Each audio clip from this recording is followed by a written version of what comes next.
10வது முடிச்ச பையன் 11வதுக்கு போகாம நிக்கிறான்னா அதுக்கு பேர் இடைநிற்றல். 8வது முடிச்ச பையன் 9வது போகாம நிக்கிறான்னா அதுக்கு பேர் இடைநிற்றல். இப்போ 9வதுக்கு போகாம ஐடிஐக்கு போனான்னா அதுக்கு பேர் என்ன? ஒரு வேலையை கத்துக்கிறான்னு அர்த்தம். அவன் ஏன் வேலையை கத்துக்கணும்? அவன் படிக்கணும்ல. 18 வயசுக்கு உட்பட்ட அத்தனை பேர் படிக்கணும்ல. இன்னும் சொல்ல போனா பின்லாந்து அரசு இப்படி பேசுறவங்க மேல வழக்கே தொடரணும். என்ன என் நாட்டை பத்தி தப்பா பேசிட்டு இருக்கிற, எங்க நாட்டுக்கு எங்கடா, எங்க நாட்டுல எங்கடா நாங்க வேலை திறன் பயிற்சி கொடுக்கிறோம் 16 வயசு கீழேன்னு அவங்க வழக்கே கூட தொடரலாம். நீங்க தொடர்ந்து பின்லாண்டை போல் நாங்கள் இங்க வேலை திறன் பயிற்சி கொடுத்துட்டு இருக்கோம் நீங்க சொல்ல ஆரம்பிச்சீங்கன்னா வெறும் 5 கோடி ரூபாய் இல்ல இந்திய மக்கள் அன்றைக்கு 5 கோடினா இன்னைக்கு எத்தனை கோடி நீங்க பாத்துக்கோங்க. 5 கோடி முதலீடு, கிட்டத்தட்ட 50,000 கோடி டிவிடெண்ட் கொடுக்குதுங்க வருஷம். அந்த டிவிடெண்ட்ல தாங்க நீங்களும் நானும் படிச்சது. நீங்க 10வது முடிச்சா டிப்ளமா போலாம். டிப்ளமா முடிச்சிட்டீங்கன்னா lateral entry, second year engineering, இவ்வளவு விஷயங்கள் நம்ம வச்சிருந்தோம். காரணம் என்னன்னா படிப்பை எந்த வகையிலும் விட்டுறக்கூடாது. துடிக்க மாட்டாரா கலைஞர்? தந்தை பெரியார் நெஞ்சில் தைத்த முல்லை எடுத்தோம் அப்படின்னு சொல்றோம். எடுத்த பிறகு கொஞ்ச நாள் பெரியார் நிம்மதியா இருப்பாரு பார்த்தா அதுக்குள்ள பெரியாரோட நெஞ்சில போய் முல்லை குத்தலாமா? நாமளும் என்ன சொல்லிட்டு இருக்கிறோம்? கல்விக் கொள்கை நிராகரிப்போம் சொல்லிட்டு இருக்காங்க. நான் அதனால தான் மாநிலத்துல கல்விக் கொள்கையை உருவாக்கணும்ன்ற அந்த பேச்சு வரும்போது கூட சொன்னேன், முதல்ல அதை ஏன் நிராகரிக்கிறோம்னு புரிஞ்சுக்கோங்க. அதை ஏன் நிராகரிக்கணும்னு புரிஞ்சுக்காம இங்க புதுசா நீங்க ஒண்ணு உருவாக்கிட முடியாது. அதை ஏன் நிராகரிக்க? கல்வியை பத்தி பேசல, வேலை திறனை பற்றி பேசுகிறது. அரிசி கொடுக்கலன்னு சொன்ன உடனே அன்றைக்கு இருந்த முதலமைச்சர் திரு எம்.ஜி. ராமச்சந்திரன் என்ன செய்தாருன்னு கேட்கிறேன். உண்ணாவிரதம் தானே உட்கார்ந்தாரு. உண்ணாவிரதம் உட்கார்ந்த 2 மணி நேரத்துக்குள்ள கேட்டதை விட அதிகமான அரிசி இறங்கலையா உங்களுக்கு? காவேரியில் என்ன பண்ணாங்க செல்வி ஜெயலலிதா? இல்லைங்களா? அரை நாள் உட்கார்ந்தாலா 3/4 நாள் உட்கார்ந்தாரான்னு பிரச்சனை இல்லை. கலைஞர் உட்கார்ந்தாரா இல்லையா? ஈழத்தமிழர் பிரச்சனைக்கு கலைஞர் உட்கார்ந்தாரா? ஆக ஒரு முதலமைச்சராக இருந்தால் கூட மக்களோடு நின்று வீதியில் இறங்கி போராட முடியும் நம்முடைய முன்னோடிகள் காட்டியிருக்காங்களா, காட்டலையா? பள்ளிகள், எல்லா பள்ளிகள்லையும் மாணவர் எண்ணிக்கை அதிகரிக்கணும். இன்றைய தேதி வரை பெற்றோர்கள் நம்புவது அரசு பள்ளியை மட்டுமே. அரசு பள்ளியில் தான் கல்வியல் செயல்பாடு நடக்கும்னு பெற்றோர்கள் நம்புறாங்க. பாதுகாப்பு அரசு பள்ளி தான் நம்புறாங்க. பெற்றோர்கள் இருக்கிற ஒரே கவலை என்னன்னு கேட்டா, போதுமான அளவு டீச்சர் போட மாட்டேன்றாங்களே, பர்மனன்ட் போஸ்ட்ல ஒரு வாட்ச்மேன் போட மாட்டேன்றாங்களே. சீஃப் ஹெல்த் ஆபீசரா சென்னை கார்பரேஷனுக்கு இருந்திருக்கிறார், அவர் டைரக்டரா இருந்திருக்கிறார் நம்முடைய தொற்றுநோய் மருத்துவமனைக்கு. வேலை முடிந்த பிறகு எந்த கிளினிக்ல போய் உட்கார மாட்டார். 5 மணி 6 மணிக்கு ஒரு வேலை முடியுதுன்னா தினந்தோறும் அவர் வாழ்க்கையில புளியாந்தோப்புக்கு போவார். உங்களுக்கு இங்க இருக்கக்கூடிய மயிலாப்பூர்ல இருக்கக்கூடிய குடிசை பகுதிக்கு வருவாரு, சைதாப்பேட்டையில் இருக்க குடிசை பகுதிக்கு வருவாரு. மக்களுடைய வாழ்விடத்துல என்ன சுகாதார பிரச்சனைன்னு பார்ப்பாரு. அது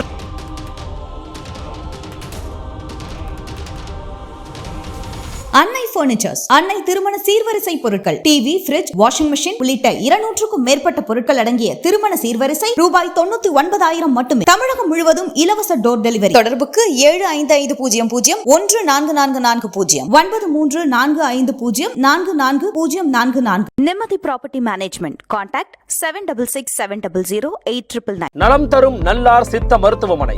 இதய நோய், சர்க்கரை நோய், பக்கவாதம், சிறுநீரக பிரச்சனை, தண்டுவடம் மற்றும் மூட்டு பிரச்சனைகளுக்கு மிகச்சிறந்த மருத்துவமனை. கிருஷ்ணகிரி, சென்னை மற்றும் மதுரை. தொடர்புக்கு 8807666117 மற்றும் 8807666118. ஃபோர்த் எஸ்டேட் தமிழ் நேயர்களுக்கு அருள்மொழிவர்மனின் அன்பார்ந்த வணக்கங்கள்.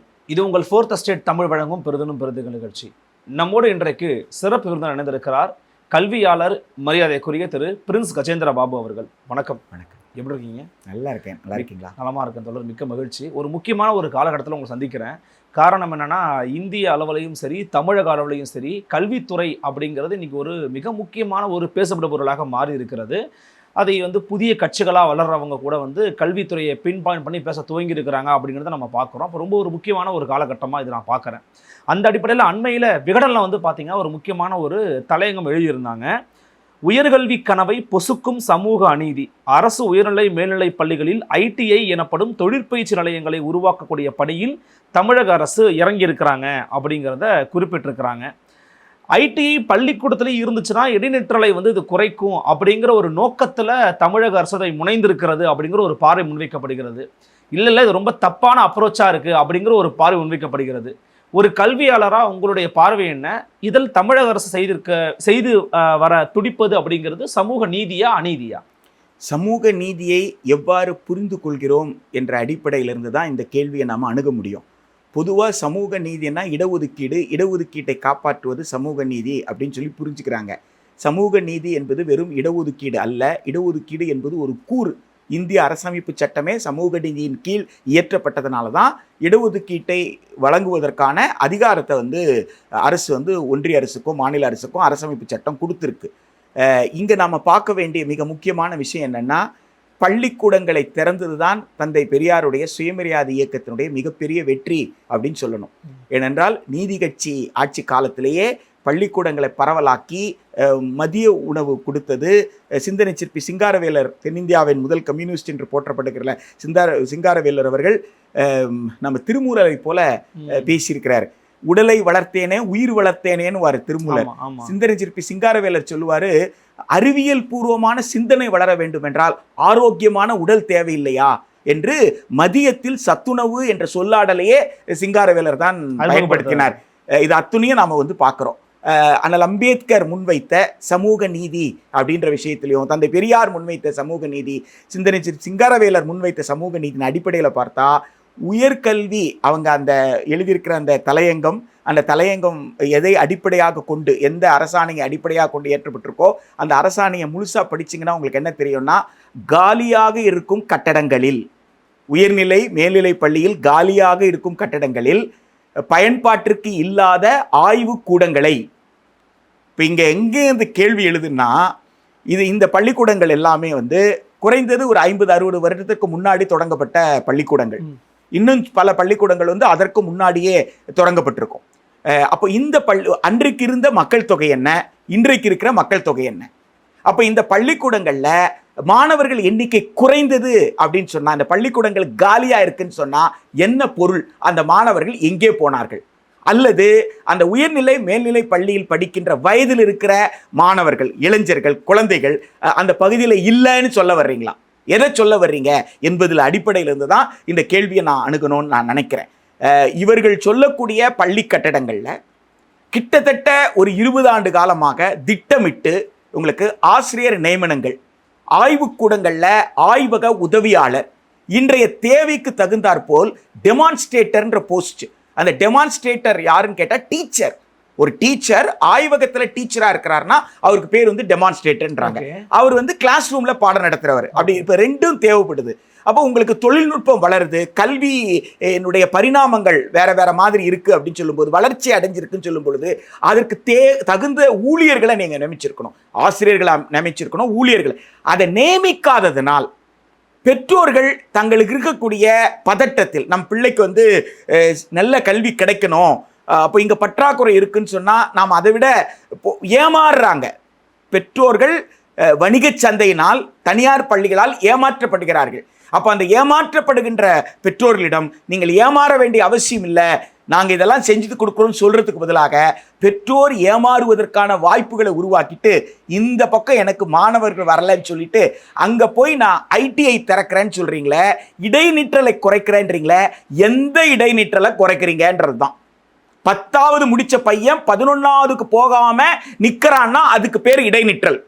8வது முடித்த பையன் 9வது போகாமல் நிற்கிறான்னா அதுக்கு பேர் இடைநிற்றல். இப்போ 9வதுக்கு போகாமல் ஐடிஐக்கு போனான்னா அதுக்கு பேர் என்ன?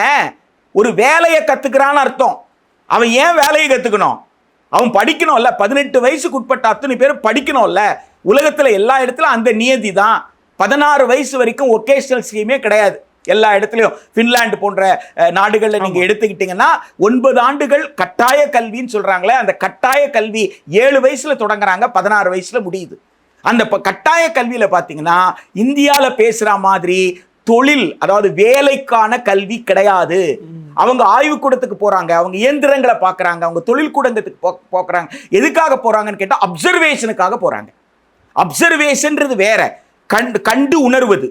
நான் படித்தது இங்க என்ன நடக்குது கண்டு உணர்றது அது வேற, வேலை திறனை பெறுவது என்பது வேற. ஆனால் இந்தியாவில் பேசப்படுறது என்னன்னு கேட்டால் வேலை திறன். அதுக்கும் ஃபின்லாண்டுக்கும் நீங்க சம்பந்தமே படுத்தக்கூடாது.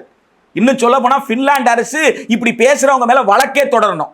என்ன என் நாட்டை பத்தி தப்பா பேசிட்டு இருக்கிற, எங்க நாட்டுக்கு எங்க நாட்டுல எங்கடா நாங்க வேலைத்திறன் பயிற்சி கொடுக்கிறோம் 16 வயசு கீழேன்னு அவங்க வழக்கே கூட தொடரலாம். நீங்க தொடர்ந்து பின்லாண்டை போல் நாங்கள் இங்கே வேலைத்திறன் பயிற்சி கொடுத்துட்டு இருக்கோம் நீங்க சொல்ல ஆரம்பிச்சீங்கன்னா.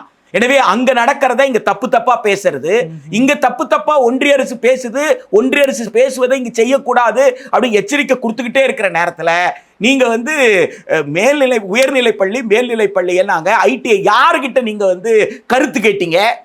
நீங்க தேவையான அளவுக்கு டெமான்ஸ்ட்ரேட்டர் போஸ்ட் வந்து கிரியேட் பண்ண வேண்டியதான ஒகேஷனல் எஜுகேஷன்ல திட்டமிட்டுன்னு ஒரு வார்த்தையை பயன்படுத்துறீங்க. திட்டமிட்டே பண்ணல, திட்டமிட்டு எப்படி வந்து டெமான்ஸ்ட்ரேட்டர் போடாம ஒரு அரசாங்கம் இருந்து இருக்க முடியும்? அதாவது அதான் சொல்றேனுங்க, இன்றைக்கு நேத்து இல்லைங்க, இது 40 ஆண்டுகள் போராட்டங்க. 40 ஆண்டுகள் போராட்டம். 1980களில் தொடங்கி இந்த என்றைக்கு இந்தியா உலக வங்கி கிட்ட கடன் வாங்க ஆரம்பித்ததோ அன்றைக்கு தொடங்கியது இந்த போராட்டம். ஏன்னா அது வரைக்கும் எந்த நிர்பந்தமும் கிடையாது, ஒன்றிய அரசுக்கும் கிடையாது, மாநில அரசு கிடையாது.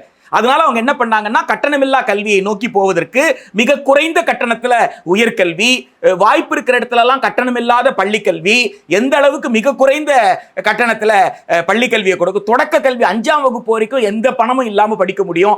6வது இப்படித்தான். எப்ப நான் சொல்றது 1950 60களில் கூட 70களில் கூட 80களுக்கு பிறகுதான் என்றைக்கு முதல்ல இந்தியா உலக வங்கி கிட்ட IMF அது வரைக்கும் வாங்கலைங்க. இந்தியாவுடைய ஒட்டுமொத்த தொழில் வளர்ச்சி இந்திய மக்களுடைய ரத்தத்தால், அந்த ரத்தம், அந்த வேர்வை, அந்த அதனால் கிடைத்த கரன்சி நோட்டு இருக்குல்ல, அதனால் உருவானது தான் உங்களுக்கு எஃகு தொழிற்சாலைகள், இரும்பு தொழிற்சாலைகள். இந்தியாவுடைய 1950 75 வரைக்கும் வந்தது உலக வங்கி கடன் கொடுத்த அல்ல. 1950 75 வரைக்கும் போக்குவரத்து உலக வங்கி கடன் கொடுத்த அல்ல. இது எல்லாம் நம்ம உழைப்பு. நம்ம உழைப்ப இன்றைக்கு திரு மோடி என்ன பண்ணிட்டு இருக்காரு, சர்வ சாதாரணமாக அந்நிய நேரடி முதலீடுக்கு சொல்லிட்டு இருக்காரு. வெறும் 5 கோடி ரூபாய் எல்ஐசி, வெறும் 5 கோடி ரூபாய் எல்ஐசி. இந்திய மக்கள் அன்றைக்கு 5 கோடினா இன்னைக்கு எத்தனை கோடி நீங்க பாத்துக்கோங்க. 5 கோடி முதலீடு, கிட்டத்தட்ட 50,000 கோடி டிவிடெண்ட் கொடுக்குதுங்க வருஷம். அந்த டிவிடெண்ட்ல தாங்க நீங்களும் நானும் படிச்சது. அந்த டிவிடெண்ட்ல தாங்க நமக்கு வந்து மருத்துவமனைக்கு ஓடுறமே, அரசு மருத்துவமனைக்கு, அந்த டிவிடெண்ட்ல உருவானது தாங்க பொது மருத்துவமனை. எனவே அப்படிப்பட்ட ஒரு பொதுத்துறை இன்சூரன்ஸ் கம்பெனியை நீங்க கொண்டு போய் அந்நிய நேரடி முதலீடுக்கு விட்டீங்கன்னா, எல்ஐசியை விட்டீங்கன்னா, அதை விட தேச துரோகம் ஒண்ணு உண்டா?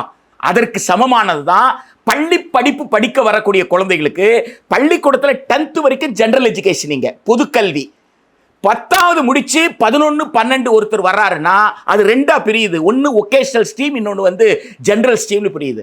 அப்ப +1 +2 ஒரு ஒகேஷனல் ஸ்ட்ரீம்ல கூட படிக்கலாம், ஐடிஐல படிக்கணும் அவசியம் கிடையாது. ஐடிஐ இதுக்கு அன்றைக்கு தேவை இருந்தது. அப்போ நீங்க பார்த்தீங்கன்னா மேனேஜ்மெண்ட்டுக்கு எண்ணிக்கை குறைவா தேவை உங்களுக்கு. அப்போ மேனேஜ்மெண்ட் கல்லூரிகள் எத்தனை இருந்தது அப்படின்னு பார்த்தா எண்ணிக்கையில குறைவா இருந்தது.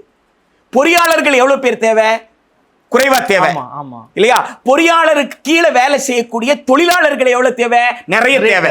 நீங்க கட்டமைப்பை பாருங்க, 4 IIT 5 IIT தான். ஆனா மாவட்டத்துக்கு ஒரு பாலிடெக்னிக், ஒரு எஜுகேஷனல் பிளாக்குக்கு ஒரு ITI. அப்படின்னா என்ன அர்த்தம்? நிறைய ITI தேவைப்பட்டாங்க, தொழிலாளர்கள் தேவைப்பட்டாங்க. அப்ப தொழிலாளர் எப்படியா இருக்கணும்? ஸ்கில்டு லேபரா இருக்கணும். அப்ப ஸ்கில்டு லேபரா அவனை தயார் பண்றதுக்காக ITI நிறைய திறந்தாங்க. 10ஆம் கிளாஸ் ஃபெயிலா நீ ITIக்கு போயிரு. நீ 8வது பாஸ் பண்ணியிருந்தா ஐடிஐல ஒரு விதமான ட்ரேட் சர்டிபிகேட், 10வது முடிச்சிருந்தா ஒரு விதமான ட்ரேட் சர்டிபிகேட், 10வது ஃபெயிலுனா இன்னொரு விதம். ஃபார் எக்ஸாம்பிள் எலக்ட்ரிக்கல் வயரிங் நீங்க கத்துக்கணும்னா 10வது முடிச்சிருக்கணும் அப்படின்னுவாங்க. 10வது முடிக்கலன்னா நீங்க வயரிங் கத்துக்க முடியாது. பழைய ஐடிஐல சொல்றேன், வயரிங் கத்துக்க முடியாது. மற்ற வெல்டிங் போலாம், நீங்க மற்ற விதமான ட்ரேடுக்கு போலாம். இப்போ இதுல என்ன வாய்ப்பு இருந்தது? பின்னாடி அவ்வாறு வாய்ப்பு மறுக்கு. ஏன்னா முதல் தலைமுறை பள்ளிக்கூடத்துக்கு வருது, எந்த ஆதரவு நிலை இல்லாம பள்ளிக்கூடத்துக்கு வந்தது. அதனால அந்த பிள்ளை திணறி இருக்கலாம். அதனால அவன் தொழிலுக்கு போகணும், வேலைக்கு போகணும், எப்படியாவது சம்பாதிக்கணும், எவ்வளவு நாளுக்கு அப்பாவுக்கு நான் கஷ்டமா இருக்கிறது அப்படின்னு நினைச்சு அவன் எங்க வந்துட்டு இருப்பான், வேலைக்கு வந்துட்டு இருப்பான். எனவே அவனுக்கும் படிக்கிறதுக்கு வாய்ப்பு கொடுக்கணும்னா ஓபன் யூனிவர்சிட்டி சிஸ்டம். கால சூழல் அப்படி இருந்துச்சு, அன்றைக்கு இருந்த சூழல் இருந்ததால அப்படி வந்தவன் அவனும் வந்து உயர்கல்வி படிக்கணும்னா அதுக்கு ஒரு வாய்ப்பை உருவாக்குறது அப்படின்னு. அதுல என்ன பண்ணாங்கன்னு கேட்டீங்கன்னா, நீங்க 10வது முடிச்சிட்டீங்கன்னா நீங்க டிப்ளமா படிக்கலாம். டிப்ளமா முடிச்சிட்டா டைரக்டா லேட்டரல் என்ட்ரில இன்ஜினியரிங் போலாம். நீங்க 10வது முடிச்சா டிப்ளமா போலாம். டிப்ளமா முடிச்சிட்டீங்கன்னா lateral entry second year engineering. இவ்வளவு விஷயங்கள் நம்ம வச்சிருந்தோம். காரணம் என்னன்னா படிப்பை எந்த வகையிலும் விட்டுறக்கூடாது. இப்போ நீங்க இவ்வளவு வளர்ந்துருக்க, இதுக்கு மேல டிராப் அவுட் இருக்க கூடாது. அப்பனுக்கு நான் வேலை தரேன், நீ போய் படுறான்னு புள்ள கிட்ட சொல்லணும்ல. மகளிடம் என்ன சொல்லணும்? மகளே, நீ அம்மாவை பத்தி அப்பாவை பத்தி கவலைப்படாத, இந்த அரசு கவலைப்படும். நீ என்ன செய்யணும்? உயர்கல்விக்கு போகணும், நீ படிமான்னு சொல்லணும்ல. அப்படி நீ படிமான்னு சொல்றதுக்கு பதிலா உனக்கு கணக்கு வரல, நான் என்ன செய்யறது? உனக்கு அறிவியல் வரல, நான் என்ன செய்யறது? உனக்கு மொழி வரல, நான் என்ன செய்யறது? ஒரு தொழில் கத்துக்கோய, நானே ஐடிஐ திறக்கிறேனே அப்படின்றது நியாயமாங்க? தந்தை பெரியார் துடிக்க மாட்டாரா? கலைஞர் வந்து தந்தை பெரியார் நெஞ்சில் தைத்த முல்லை எடுத்தோம் அப்படின்னு சொல்றோம். எடுத்த பிறகு கொஞ்ச நாள் பெரியார் நிம்மதியா இருப்பாருன்னு பார்த்தா அதுக்குள்ள பெரியாரோட நெஞ்சில போய் முல்லை குத்தலாமா? இது நிச்சயமாக எந்த அளவுகோல் வைத்து பார்த்தாலும் இது வந்து ஒரு நியாயம் இல்லாத ஒரு அணுகுமுறை. எந்த விதமான கருத்து கேட்போ விவாதமோ எதுவுமே இல்லாம தான் தோன்றித்தனமாக அறிவிக்கப்பட்ட அறிவிப்பாக தான் பார்க்கிறேன். இது நியாயமே அல்ல. இது ஒன்றிய அரசிற்கு உதவுமே தவிர ஒன்றிய அரசு செய்கிற மக்கள் விரோத செயல்களை இது அம்பலப்படுத்த உதவாது. தேசிய கல்விக் கொள்கையின் ஒரு கூறாக சில பேர் வந்து இதை மறைமுகமா சொல்றாங்க. திரு RN ரவி ஆளுநர் தாங்க நேர்மையா பேசியிருக்காரு. என்னை பொறுத்த வரைக்கும் அவர் தான் சொன்னாருங்க, அந்த கொள்கையை படிக்காமலே எல்லாரும் விமர்சிச்சுட்டு இருக்காருன்ட்டு. அது என்னடான்னு எனக்கு ஒண்ணுமே புரியல. அதுக்கப்புறம் திரும்ப அந்த கொள்கையை படிக்கும் போதுதான் அப்பா எவ்வளவு பெரிய ஞானி நம்முடைய ஆளுநர் என்பதை நான் புரிஞ்சுக்கிட்டேன். காரணம் என்னன்னா, கல்வியை பற்றி பேசாத ஒரு ஆவணத்தை கல்விக் கொள்கைன்னு சொல்லிட்டு இருக்காங்க. நாமளும் என்ன சொல்லிட்டு இருக்கிறோம்? கல்விக் கொள்கை நிராகரிப்போம் சொல்லிட்டு இருக்காங்க. நான் அதனால தான் மாநிலத்தில் கல்விக் கொள்கையை உருவாக்கணும்ன்ற அந்த பேச்சு வரும்போது கூட சொன்னேன், முதல்ல அதை ஏன் நிராகரிக்கிறோம்னு புரிஞ்சுக்கோங்க. அதை ஏன் நிராகரிக்கிறோம்னு புரிஞ்சுக்காம இங்க புதுசா நீங்க ஒன்னு உருவாக்கிட முடியாது. அதை ஏன் நிராகரிக்க? அதை கல்வியை பத்தி பேசல, வேலை திறனை பற்றி பேசுகிறது. 8ஆம் வகுப்பு முடிவதற்குள் ஒரு வேலை திறன் வேண்டும், அவ்வளவுதான் அதோட வேலை. எழுத்தறிவு, எண்ணறிவு, வேலை திறன். BA BSc சேர்ந்தா கூட வேலை திறன் எழுத்தறிவு தாங்க. உங்களுக்கு ஆச்சரியமா இருக்கலாம், என்ன வளர்றான் BA BSc வந்து எழுத்தறிவுன்னு சொல்றானே நீங்க நினைக்கலாம். கம்ப்யூட்டர் லிட்ரஸின்னு சொல்லுவோம் தெரியுங்களா? கம்ப்யூட்டர் லிட்ரஸின்னு என்ன அர்த்தம்? கம்ப்யூட்டர் திறக்கிறது மூடுறது, அதுக்கு பேர் லிட்ரஸினா குறைந்தபட்ச அறிவு. அப்ப இயற்பியல் இருக்கிற பிசிக்ஸ் லிட்ரஸி தான் இருக்கும், பிசிக்ஸ் நாலேஜ் இருக்காது. Yes, literacy is different. Literacy is different from knowledge. லிட்ரஸின்றது எழுத்தறிவு லிட்டரலா எடுத்துக்கிட்டீங்கன்னா, இங்க லிட்ரஸி எப்படி புரிஞ்சுக்கணும்னா இந்த பாடங்கள்லாம் இருக்குன்னு தெரிஞ்சுக்கிறதே தவிர அந்த பாடத்திற்குள்ள ஆழமா படிக்கிறது அல்ல. ஏற்கனவே தமிழ்நாட்டில் நான் சொல்றது 2020க்கு முன்னாடி இருந்த இந்த அவுட்கம் பேஸ்ட் எஜுகேஷன்லாம், அதன் அடிப்படையில் சிலபஸ் எல்லாம் உருவாக்குவதற்கு முன்னாடி இருந்த BSc கெமிஸ்ட்ரி எடுத்து பாருங்க. அவங்க வந்து பிசிக்கல் கெமிஸ்ட்ரி, உங்களுக்கு ஆர்கானிக் கெமிஸ்ட்ரி, இன்ஆர்கானிக் கெமிஸ்ட்ரி, 3 கெமிஸ்ட்ரியிலையும் ஃபண்டமெண்டல் நாலேஜ், அடிப்படை அறிவு ஆழமா இருக்கோங்க. சேலஞ்ச் பண்ணலாம்.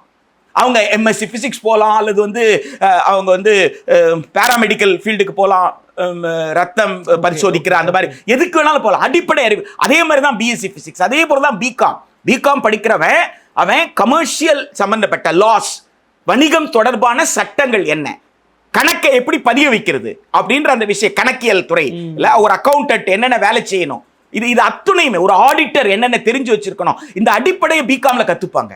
It's a very fundamental course. இப்போ இந்த ஃபண்டமெண்டல் கோர்ஸ் எல்லாம் சிதைச்சிட்டு எல்லாத்துலேயுமே மல்டி டிசிப்ளின்ற பேரில், மல்டி டிசிப்ளின்றது என்னங்க? பிசிக்ஸை வச்சோ பயாலஜியை வச்சோ சமூகத்தை மேம்படுத்தணுங்க, அதுக்கு பேர் மல்டி டிசிப்ளின்ங்க. இங்கே பாரியா, நம்ம உடல் எதில் ஆச்சு?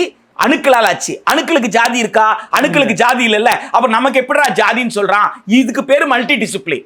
இந்திய அரசமைப்பு சட்டம் ஒரு விழுமியத்தை வைக்குதுப்பா, சமூகத்தில் இந்த விழுமியங்கள் இருக்குப்பா. இப்ப நீ அறிவியல் படிச்சிய, இது வந்து இந்திய அரசமைப்பு சட்டத்து விழுமியத்துக்கு தகுந்த மாதிரி இருக்கு, ஆனா சமூக விழுமியம் ரெண்டுக்குமே எதிரா இருக்கு அப்படின்னு சொன்னா மாணவர் புரிஞ்சுப்பார். அப்ப நான் படிச்சிட்டேன்ல, அப்ப நான் அறிவாளி இல்ல. நான் அறிவாளியா இருக்கும்போது சமூகம் தப்பா சொல்லும் பொழுது சமூகத்தை ஏத்துக்க முடியுமா? சமூகத்தை நான் மாத்திரம் முற்படுவார். அதுக்கு பேரு மல்டி டிசிப்ளின். ஆனா இவங்க சொல்ற இந்த தேசிய கல்விக் கொள்கை 2020 சொல்ற மல்டி டிசிப்ளின் அப்படி கிடையாது. அங்க ஒரு கால், இங்க ஒரு கால், இங்க ஒரு கால் வைக்கலாம். அதாவது ஒருத்தர் ஒரு கோர்ஸ்ல சேருவாராம், எந்த கோர்ஸ் வேணாலும் அவர் படிப்பாராம். இதுக்கு பேர் தான் அவங்க சொல்ற மல்டி டிசிப்ளின். சரிங்களா? இந்த காலேஜ்ல சேர்ந்துருவாராம், கிரெடிட்டை எந்த காலேஜ்ல வேணாலும் அவரு கம்ப்ளீட் பண்ணலாமா? அப்படியே அர்த்தம் 2 ஃபீஸ் இல்லையா? இந்த காலேஜுக்கு ஒரு ஃபீஸ், ஒவ்வொரு கிரெடிட்க்கு ஒரு ஃபீஸ். எனவே அவர்கள் தேசிய கல்விக் கொள்கை 2020 என்று சொல்லிக் கொள்வதில் கல்வி என்ற கூரே கிடையாது. எனவே அதை இவர்கள் ஏற்றார்கள், நிராகரித்தார்கள் என்ற அந்த சிக்கலுக்குள்ளேயே கிடையாது. அது ஒரு தவறான ஒரு புரிதலை எல்லா மட்டத்திலும் ஏற்படுத்தி வச்சிருச்சு. இப்போ IAS ஆபீசர்லாம் பரிதாப நிலையில பாக்குறாங்க. நீ யாரா பரிதாபப்படுறதுக்கு நான் கேட்கிறேன். நீ யாரு பரிதாபப்படுறதுக்கு? பாவம் இல்ல பசங்க அப்படின்னு கேட்கிறாங்கல்ல. என்னையா பாவம்? என்ன பாவம்? கருத்துருவை உருவாக்குறது எங்க இருந்துன்னு கேட்டீங்கன்னா, இயக்குனர் நிலையில இருந்துங்க. இயக்குனர் நிலையிலிருந்து கருத்துரு உருவாகி ஐஏஎஸ் ஆஃபீஸர் லெவலுக்கு பிரின்சிபல் செக்ரட்டரி கிட்ட போய் அதுக்கப்புறம் தான் வந்து உங்களுக்கு கொள்கைக்காக அந்த கருத்துரு என்பது போகும். இந்த மட்டத்திலேயே என்ன செஞ்சிடறாங்கன்னா, எந்த மாதிரியான ஒரு நிலையை உருவாக்கணும்னு நினைக்கிறாங்களோ அதற்கு ஏற்றாற் போல கருத்துரு வச்சிடுறாங்க. ஸோ இவ்வளோ பேர் பாதிக்கப்படுறாங்க, இவ்வளோ பேர் வீணா போயிடுறாங்க, இவங்க பேர் படிப்பு இல்லாமல் போறாங்க, அதனால இவ்வளோ பேருக்கு வேலை இல்லாமல் போகுது. எனவே நாம என்ன செய்யலாம்னு கேட்டால் இப்படி ஒரு சிஸ்டத்தை கொண்டு வரலாம். அப்போ நீங்களே அமைச்சர் இப்படி ஒரு டாக்குமெண்ட்டை கொடுத்தா நீங்க என்ன நினைப்பீங்கன்னு சொல்லுங்க. நீங்க தான் ஒரு அமைச்சர், நீங்க கல்வி அமைச்சர், உங்ககிட்ட வந்து எங்க நம்ம பிள்ளைங்கள்லாம் இப்படி பாழா போகுதுங்க, அவங்களுக்கு இப்படி கொடுத்தா அவங்க ஒரு தொழில் எடுத்துட்டு ஒரு வேலைக்கு போயிடுவாங்கல்ல, கண்ணியத்தோடு வாழ முடியும்ல அப்படின்னு சொன்னா நீங்க என்ன நினைப்பீங்க? ஆமா இல்லைன்னு தான் நினைக்க தோணும். அப்போ நீங்க என்ன செய்யணும்? நீங்க மக்கள் பிரதிநிதியாக இருந்து மக்கள் அவ்வாறு யோசிக்கிறாங்களா நீங்க கவுண்டர் செக் பண்ணணும். நீங்க கவுண்டர் செக் பண்ணாம அதிகாரிகள் கொடுக்குறாங்க, நல்லதுதான் கொடுப்பாங்க, அனுபவத்திலிருந்து கொடுக்குறாங்க, அவங்களுக்கு என்ன விருப்பு வெறுப்பு இருக்கு அப்படின்னு நீங்க நினைக்க ஆரம்பிச்சா உண்மையிலே அவங்களுக்கு என்ன விருப்பு வெறுப்பு இருக்குன்றது உள்ள போய் பார்த்தாதான் தெரியும். இது நிச்சயமாக இது முன்னேற்றத்தின் அடையாளமாக நான் பார்க்கல, மேம்பாட்டின் அடையாளமாக நான் பார்க்கல. நீங்க ஃபர்ஸ்ட் ஸ்டாண்டர்ட் சேர்ந்து இடைநிற்றல் இல்லாம +2 முடிக்கிட்டோம். +2 முடிச்சா அவனுக்கு 18 வயசு ஆகுதுல்ல, 17 வயசு முடியுது இல்ல, அப்ப அவன் தீர்மானிக்கிட்ட வேலைக்கு போகணுமா வேலைக்கு போக வேண்டாமா, வேலைக்கு போ. நான் சொல்றதை நீங்க இடத்துல இருபாலுக்கும் பொருத்தி எடுத்துக்கணும். ஆண் பெண் ரெண்டு பேருக்குமே சரியா, அது ஃப்ளோல வந்து அந்த மாதிரி வந்துருது. எனவே ஒரு பால் அப்படி ஆங்கிலத்தில் பயன்படுத்துற அந்த ஸ்டூடெண்ட் அப்படின்ற அந்த ஆங்கிள் இருந்து நான் வந்து பயன்படுத்துறேன். ஸோ இந்த மாணவர் யாராக இருந்தாலும் ஆணோ பெண்ணோ யாராக இருந்தாலும் 18 வயது முடிக்கட்டும். 18 வயது முடிஞ்சதுக்கு அப்புறம் அவங்க தீர்மானிக்கிட்ட வேலைக்கு போகணுமா வேண்டாமான்னு அப்போ போய் அவங்க வருது, அப்போ அவங்களுக்கு மெச்சூரிட்டி வந்துருது இல்ல. அரசின் பார்வையிலிருந்து என்ன சொல்றாங்கன்னா, அவங்க சொல்றாங்க பல அரசு பள்ளிகள்ல மாணவர் சேர்க்கை வந்து குறைஞ்சுக்கிட்டே இருக்குது, நிறைய பள்ளிகள் தற்காலிகமா மூடிக்கிட்டு இருக்காங்க. அப்படி இருக்கும்போது அந்த இடத்த நம்ம எப்படி யூஸ் பண்ணணும், நம்ம இப்படிதான் எஃபெக்டிவா யூஸ் பண்ணணும் அப்படின்னு அதுக்கு ஒரு காரணம் சொல்றாங்க. எஃபெக்டிவா எப்படி யூஸ் பண்ணணும்னா, பிளே கிரவுண்ட் இருக்கு. ஃபுட்பால்ல இன்னும் இன்டர்நேஷனல் லெவல்ல தமிழனை அனுப்பவே இல்லை. இன்னும் அடுத்த 10 ஆண்டுல சோவியத் யூனியன் செய்தது இல்ல. சோவியத் யூனியன் வந்த உடனே அன்னைக்கு டாப்ல இருந்தவன், நீங்க வரலாறை இவங்க சரியா எடுத்து படிச்சாங்கன்னா என்ன புரியும்னு கேட்டா, சோவியத் யூனியன் நிர்மாணிக்கப்பட்ட பிறகு டாப்ல இருந்தான்ல, யுஎஸ்ஏ டாப்ல இருக்கிறான், ஆமா இல்லையா, ஜெர்மனி டாப்ல இருக்கிறான், ஜப்பான் டாப்ல இருக்கான். அப்போ சோவியத் யூனியன் என்ன யோசிக்குதுன்னா, 2 ஒலிம்பிக்ல அவன் பார்ட்டிசிபேட்டே பண்ணல. நீங்க வரலாறு எடுத்து படிச்சு பாருங்க, 2 ஒலிம்பிக்ல அவன் பார்ட்டிசிபேட்டே பண்ணல. பல காரணங்களுக்காக போர் நடந்தது, இன்னும் பல காரணங்கள் இருந்தது.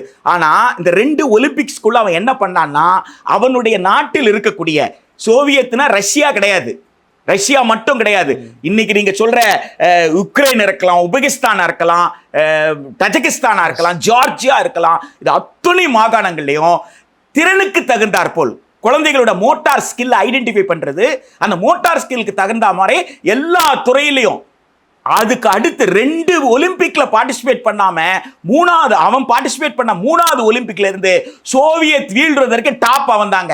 அவன் கீழே இறங்கவே இல்லைங்க, அவன் தான் டாப்ல. அவன் சைனா 2 பேர் இருந்தான். அமெரிக்கா தான் தத்தளிக்கும், அமெரிக்கா தத்தளிச்சதே தவிர அந்த 2வது இடத்துக்கோ முதல் இடத்துக்கோ வர்றதுக்கு சோவியத் யூனியன் தத்தளிக்கல. காரணம் என்னன்னா 2 ஆண்டு காலம் பயிர். அப்ப நீங்க என்ன இலக்கு வைக்கணும்? நீங்க என் குழந்தை, எனக்கு பிளே கிரவுண்ட் இருக்கு, என் பிளே கிரவுண்ட் இருக்குன்னா நான் குழந்தைக்கு என்ன கொடுப்பேன்? பிசிக்கல் எஜுகேஷன் கொடுப்பேன். என் குழந்தைக்கு என்ன கொடுப்பேன்? பல துறையில வந்து ட்ரைனிங் கொடுப்பேன். அப்போ ஒலிம்பிக்ஸ்ல எந்தெந்த ஃபீல்டுல இந்தியாவில் இது வரைக்கும் பார்ட்டிசிபென்ட்டே இல்லையோ அந்த பார்ட்டிசிபென்ட் என் ஸ்டேட்ல இருந்து இந்தியாவை ரெப்ரசென்ட் பண்ணுவான், தமிழ்நாட்டில இருந்து ரெப்ரசென்ட் பண்ணுவான். அதுதான் உங்களுக்கு பிளே கிரவுண்டை பயன்படுத்துறது, அதான் வளர்ச்சி, அதுதான் வளர்ச்சி. லெபார்டரி அன்யூஸ்டா இருக்கா? ஏன் லெபார்டரி அன்யூஸ்டா இருக்கு? அதுக்கு லெபார்டரி அசிஸ்டன்ட் போடு, அதுக்கு ஒரு டெமான்ஸ்ட்ரேட்டர் போடு. எங்கெங்கெல்லாம் வந்து சயின்ஸ் டீச்சர் இல்ல, சயின்ஸ் டீச்சர் அப்பாயிண்ட் பண்ணு. இந்த டீச்சர்ஸ்க்கு வேலை நான் டீச்சிங் ஜாபே கிடையாது. நீ நல்ல சயின்டிஸ்டை உருவாக்கு. காரணம் என்னன்னா, இன்றைக்கு இருக்கிற இஸ்ரோ எடுத்துக்கோங்க, இன்னைக்கு இருக்கிற ஓஷனோகிராஃபி கடல் ஆராய்ச்சி எதை வேணாலும் எடுத்துக்கோங்க. எங்க இருந்து வந்தாங்கன்னு கேட்டா மாநில அரசு பள்ளியிலிருந்து வந்தவங்க. மாநில அரசு, ஒன்றிய அரசின் பங்களிப்பு ஒண்ணுமே இல்லை. ஒன்றிய அரசு என்ன சொல்லிட்டு இருக்குன்னா, தரத்தை நான் தீர்மானித்து. உனக்கு தரம்னா என்ன தெரியுமா? தரமான ஆளை தயாரிச்சு கொடுத்தது நாங்கயா. தரமான ஆட்களை தயாரிச்சு கொடுத்த மாநில அரசுகளை பார்த்து உனக்கு தரம் கிடையாது, தரம்னா என்ன, நான் பாடம் நடத்துறேன்னு சொல்றது. நீச்சல் தெரிஞ்ச கடல்ல போயிட்டு நீச்சல் அடிச்சுட்டு இருக்கவங்க கிட்ட போயிட்டு நான் ஸ்விமிங் பூல்ல நீச்சல் கற்றுக் கொடுக்குறேன்னா எப்படி இருக்குமோ அந்த மாதிரி இருக்கு. எனவே இதை மாநில அரசு புரிஞ்சுக்கும். இதை மாநில அரசு புரிந்து கொண்டு 1920களில் நீதி கட்சிக்கு எந்த மாதிரியான சவால்கள் இருந்தது, அந்த சவால்களை விட ஒன்றிய அரசு இன்னைக்கு கூடுதலாக சவால் கொடுக்குது. மறுக்கிறதுக்கு இல்ல, நிதி இல்ல, வரிய ஃபுல்லா அவன் வசூல் பண்ணிட்டு போயிடுறான். மாநில அரசுக்கு நிதி எல்லாம் புரியுது, வெள்ளை அறிக்கை கொடுங்கன்னு கேட்கிறேன். மக்களிடம் கேளுங்க. கர்ம வீரர் காமராஜர் கேட்கலையா? மக்களே நீங்க கொடுத்தாதான் பொதுக்கல்வின்னு கேட்கல, கேளுங்க. நம்ம வரியெல்லாம் தூக்கிட்டு போறான், வரியை தூக்கிட்டு போறோம், பங்கு கொடுக்க மாட்டேன்றான். கேட்டா என் கொள்கைன்னு சொல்றான். உன் கொள்கை எப்படி? என் கொள்கை சமூக நீதி, சமநீதி, சமமான வாய்ப்பை கொடுன்னு கேட்கிறேன். கொடுக்க மாட்டேன்றான். பிஎம்சின்றான். பிஎம்சின்றது சமநீதிக்கு எதிரானது, சமூக நீதிக்கு எதிரானது. அதனால நாங்கள் ஏற்றுக்கொள்ளல. எனவே வரியை வசூல் செய்தவன் வரியை பங்கு போட்டு எங்களுக்கு கொடுக்கணும், கொடுக்க மாட்டேன்றான். நீங்க கொடுங்கன்னு மக்கள் கிட்ட கேளுங்க. அப்படி கேட்கறதுல என்ன தயக்கம் நான் கேட்கிறேன். அரிசி கொடுக்கல, அரிசி கொடுக்கலன்னு சொன்ன உடனே அன்றைக்கு இருந்த முதலமைச்சர் திரு எம்ஜி ராமச்சந்திரன் என்ன செய்தாருன்னு கேட்கிறேன். உண்ணாவிரதம் தானே உட்கார்ந்தாரு. உண்ணாவிரதம் உட்கார்ந்த 2 மணி நேரத்துக்குள்ள கேட்டதை விட அதிகமான அரிசி வந்து இறங்கலையா உங்களுக்கு? காவேரியில் என்ன பண்ணாங்க செல்வி ஜெயலலிதா? இல்லைங்களா? அரை நாள் உட்கார்ந்தாலா 3/4 நாள் உட்கார்ந்தாரான்னு பிரச்சனை இல்லை. கலைஞர் உட்கார்ந்தாரா இல்லையா? ஈழத்தமிழர் பிரச்சனைக்கு கலைஞர் உட்கார்ந்தாரா? ஆக ஒரு முதலமைச்சராக இருந்தால் கூட மக்களோடு நின்று வீதியில் இறங்கி போராட முடியும் நம்முடைய முன்னோடிகள் காட்டியிருக்காங்களா, காட்டலையா? எனவே அவர்கள் பாதையில பயணிக்கிறதுல நமக்கு என்ன கஷ்டம்னு கேட்கிறேன். ஒன்றிய அரசு நெருக்கடி கொடுக்கிறது. ஒன்றிய அரசு கொடுக்கிற நெருக்கடிக்கு ஐஏஎஸ் லெவல்ல இருக்கிற ஆபீசர்ஸ் இரையாயிடுறாங்க. எனவே ஐஏஎஸ் ஆபீசர் சொல்றது அப்படியே ஏற்றுக்கொள்ளணும்னு அவசியம் கிடையாது. மக்கள் பிரதிநிதிகளாக அவங்களோட நம்ம விவாதம் நடத்துவோம்னா நீங்க மக்கள் கிட்ட வந்து கருத்து கேட்கணும், மக்கள் கிட்ட பேசணும். மக்கள் சார்பாக யார் யாரெல்லாம் பேசுறாங்களோ அவங்க பேசுறதுல எந்த அளவுக்கு நியாயம் இருக்கு, எந்த அளவுக்கு வந்து சாத்தியக்கூறு இருக்குன்றத பத்தி நீங்க விவாதிக்கணும். இது எதையுமே விவாதிக்காம நீங்க அறிவிக்கிறதுன்றது நிச்சயமாக இத்தகைய முடிவுகள் என்பது ஒரு வளர்ச்சியை நோக்கியது அல்ல. தமிழ்நாடு அரசு தன்னை திருத்திக் கொள்ள வேண்டும். பள்ளிகள், எல்லா பள்ளிகள்லையும் மாணவர் எண்ணிக்கை அதிகரிக்கணும். இன்றைய தேதி வரை பெற்றோர்கள் நம்புவது அரசு பள்ளியை மட்டுமே. அரசு பள்ளியில் தான் கல்வியல் செயல்பாடு நடக்கும்னு பெற்றோர்கள் நம்புறாங்க. பாதுகாப்பு அரசு பள்ளி தான் நம்புறாங்க. பெற்றோர்கள் இருக்கிற ஒரே கவலை என்னன்னு கேட்டா, போதுமான அளவு டீச்சர் போட மாட்டேன்றாங்களே, பர்மனன்ட் போஸ்ட்ல ஒரு வாட்ச்மேன் போட மாட்டேன்றாங்களே, கழிப்பறையை சுத்தம் செய்வதற்கு பள்ளி கல்வித்துறை ஒரு தூய்மை பணியாளரை நியமிக்க மாட்டேங்குது. இவ்வளவுதான் கவலை. நீங்க நிர்வாக வேலையெல்லாம் ஆசிரியர்கிட்ட கொடுக்குறாங்களே, நிர்வாக வேலையை ஆசிரியர்கிட்ட கொடுக்காம அலுவலக ஊழியர்களை நியமிக்கலாமே, இதுதான் கேட்குறாங்க. டீச்சர்ஸுங்க 1980கள் வரைக்கும் டீச்சர்ஸ் கவலைப்படாம பாடம் நடத்திட்டு இருப்பாங்க. அவங்களுக்கு அலவன்ஸ் வரணுமா, அவங்களுக்கு வந்து பே ரிவிஷன் வந்துருச்சு, அவங்களுக்கு அரியர்ஸ் வரணுமா, அதுக்கு நாங்கள் ஒரு ஹெட் கிளார்க் இருப்பாங்க. இன்னும் பல டீச்சர்ஸ்க்கு அந்த ஹெட் கிளார்க் வந்து கடவுள் மாதிரி கும்பிடுவாங்க. ஏன்னா அந்த ஹெட் கிளார்க்கு முழுக்க எல்லாத்தையும் ஒர்க் அவுட் பண்ணி, டீச்சர் உங்களுக்கு இவ்வளோ பணம் வரணும் டீச்சர், நாங்கள் நோட்ஸ் அனுப்பிட்டோம் தோழர். இதெல்லாம் யாரை பண்ணுவாங்க? ஆஃபீஸ் ஒர்க், ஆஃபீஸில் பண்ணிக்கிட்டு இருந்தாங்க. எச்எம் ஒரு கையெழுத்து போடுறதோட வேலை முடிச்சு, சரி பார்த்து கையெழுத்து போடுறது தான் எச்எம்மோட வேலை. இன்றைக்கு எல்லா வேலையும் மாணவர்களுக்கு என்ன கொடுத்தோம், எத்தனை மாணவர்கள் வந்தாங்க, அவங்களுடைய விஷயங்கள் என்ன தொடங்கி நிர்வாக வேலை, முழுக்க வேலை யார்கிட்ட கொடுக்கப்பட்டிருக்குன்னா ஆசிரியர்கிட்ட கொடுக்கப்பட்டிருக்கு. நான் கேட்குறேன், இந்த எஸ்ஐஆருக்கு பிரைவேட் ஸ்கூல்ல இருந்து எத்தனை டீச்சர்ஸ் இறக்குனீங்க? கவர்மெண்ட் ஸ்கூல்ல இருந்து இறக்கிட்டீங்க. அப்புறம் எப்படி பிள்ளைய நான் ஸ்கூலுக்கு அனுப்புறது? கொஞ்சம் யோசிச்சு பாருங்க. பிரைவேட் ஸ்கூல்ல ஒரு டீச்சர் கூட இல்லையா? எப்படி அனுப்புவீங்க? எங்க இருந்து அனுப்புறது? அனுப்பிடுவாங்களா பிரைவேட் ஸ்கூல்ல? உங்களுக்கு கேட்டுருவீங்களா? கேட்டுருவீங்களா? நான் கேட்கிறேன். பிள்ளைங்க படிப்பீங்க. இதுதான் இடைநிற்றலுக்கு காரணம். இதுதான் அரசு பள்ளி பலவீனமாகிறதுக்கு காரணம். தொடக்க காலத்திலிருந்து அரசு பள்ளியை சேர்ந்த ஆசிரியர்கள் எங்க போகணும்? ஓட்டிங்கு போகணும். தேர்தல் வேலையை அவங்க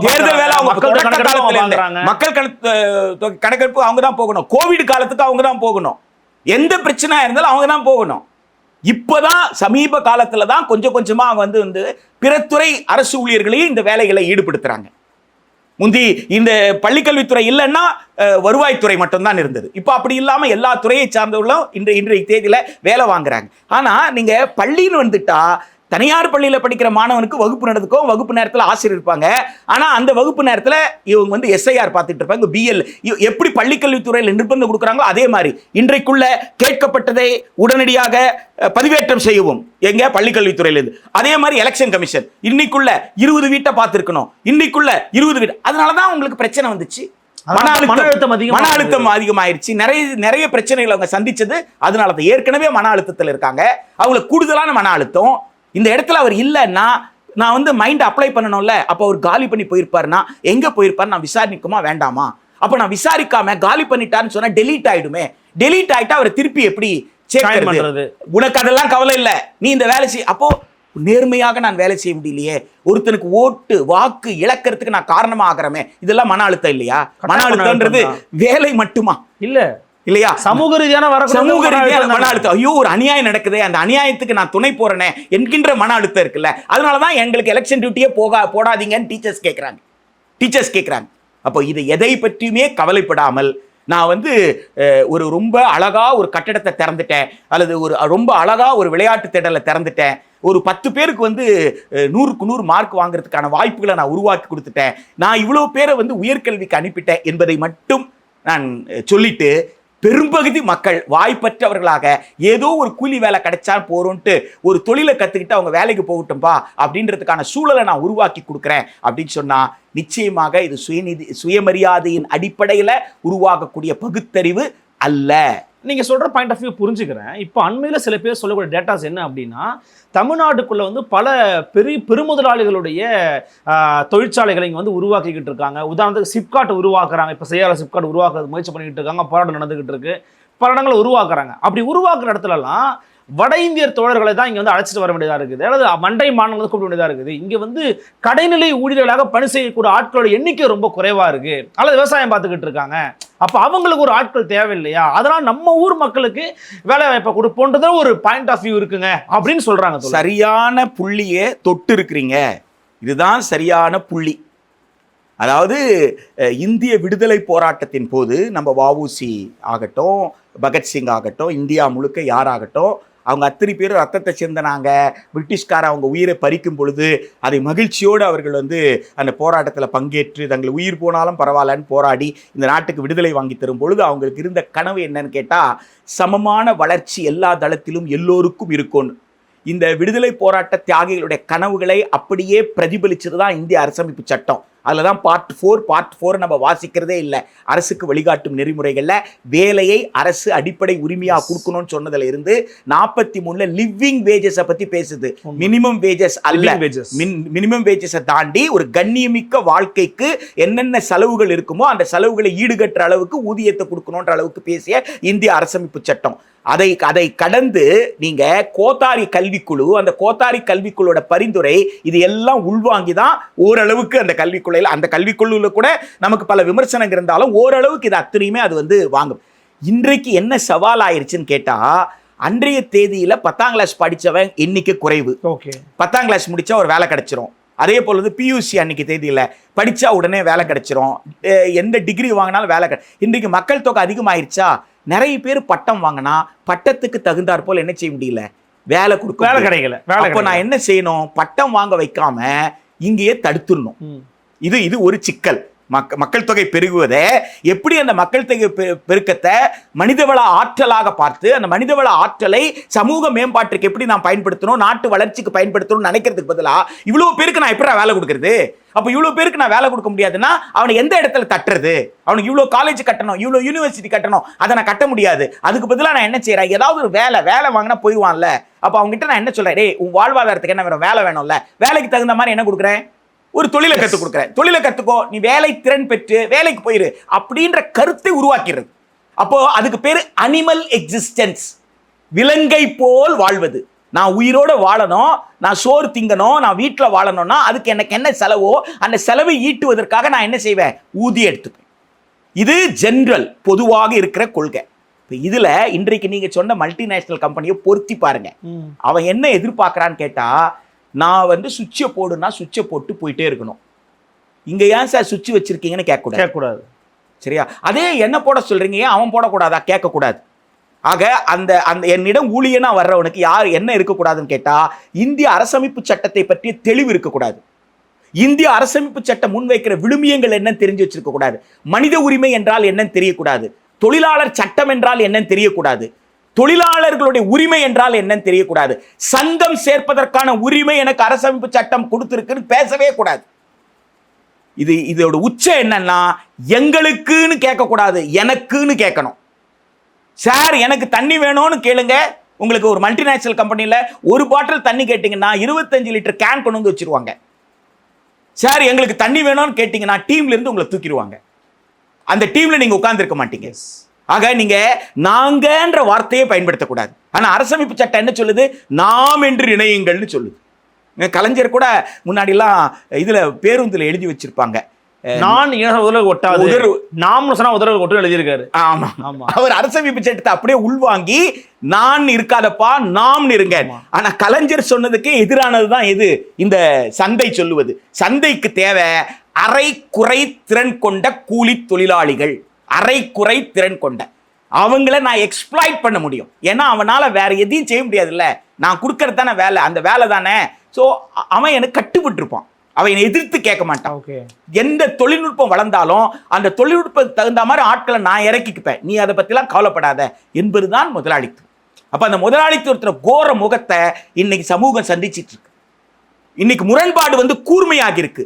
அந்த முரண்பாடு கூர்மையாகி மக்கள் இந்த முதலாளித்துவத்தை எதிர்த்து போராடக்கூடிய மனநிலையில் இருக்கிற இன்றைய தேதியில அந்த கூர்மை தன்மையை நீங்க மழுங்கடிக்கிறீங்க. மழுங்கடிச்சு ஒரு வெல்ஃபேர் ஸ்டேட் என்ன சொல்லுது, உனக்கு வேலை கொடுக்குறல்ல, வேலைக்கான ஒரு திறனை கத்துக்கிறதுக்கு வாய்ப்பு கொடுக்குறல்ல, கத்துக்கிட்டு போய என்று அந்த முதலாளித்துவத்தை எதிர்த்த ஒரு கூர்மையான போராட்டத்தை மழுங்கடிக்கிற வேலை இங்க நடக்குது. எனவே இதை நாம் சமூக ரீதியில் பார்த்தாலும் சரி, அரசியல் ரீதியில் பார்த்தாலும் சரி, கல்வி ரீதியில் பார்த்தாலும் சரி, இது வளர்ச்சி என்று நாம் கொள்ள இயலாது. தமிழ்நாடு அரசு சமச்சீர் கல்வி என்ற கலைஞருடைய கோட்பாடு, அதுதான் தமிழ்நாட்டுடைய கோட்பாடு.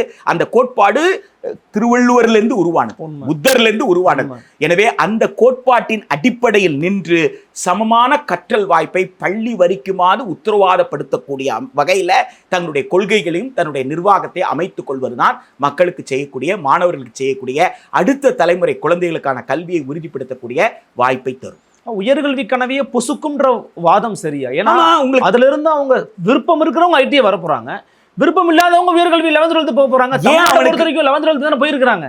ஏன் அவனுக்கு விருப்பம் இல்லாம போச்சுன்றது தானே. எதற்கு அவனுக்கு ஒரு ஆப்ஷனை கொடுக்காதீங்கன்றீங்க நீங்க? ஆமா, அவனுக்கு விருப்பம் இல்லாம போச்சுன்னா அவனுடைய குடும்ப சூழல் என்ன, அப்போ நீங்க அங்க சப்போர்ட் சிஸ்டம் தேவைப்படுது.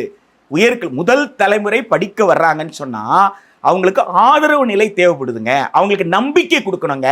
நீ படி, நீ என்ன கவலைப்படுற, உங்க அப்பா கஷ்டப்படுறாரு, அவருக்கு சம்பளம் இல்லைன்னு கஷ்டப்படுற, அதை பத்தி கவலைப்படாத.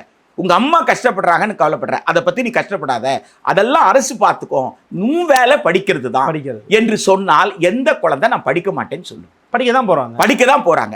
அப்ப குழந்தைங்க பள்ளிக்கூடத்திற்குள்ள வர்றதே வெறும் எழுத்தறிவு பெறுவதற்கு அல்ல, சமூக மனிதராக தன்னை. அப்போ அதற்கு தான் நான் சொல்றேன், தொடக்கத்திலிருந்தே நீங்க இசை, கலை, விளையாட்டு என்று பல துறையில பிரிஞ்சு போயிடுவான்ல. விளையாட்டுத்துறையில ஒருத்த வீரனா வருவான். நீங்க சென்னை அண்ணா பல்கலைக்கழகத்தை எடுத்துக்கோங்களேன், பாப்பா கபடியில ஜெயிச்சிருக்காங்க, கண்டகி நகர்ல ஜெயிச்சிருக்காங்களா. அந்த மாதிரி அதற்கு முன்னாடி உங்களுக்கு பார்க் ஸ்டேட்ஸை கடந்தவர் யாரு? நம்முடைய அண்ணா பல்கலைக்கழகத்தோட மாணவர் குற்றாலீஸ்வரன். உங்களுக்கு அண்ணா பல்கலைக்கழகத்தினுடைய லிஸ்ட் எடுத்து பார்த்தீங்கன்னா பெயர்கள் எனக்கு ஞாபகம் இல்லை, யாரு எனக்கு ஞாபகம் இல்லை. ஏன்னா நீங்க கேட்டதுல இருந்து நான் இதை ரெஃபர் பண்ணிட்டு நான் பேசல.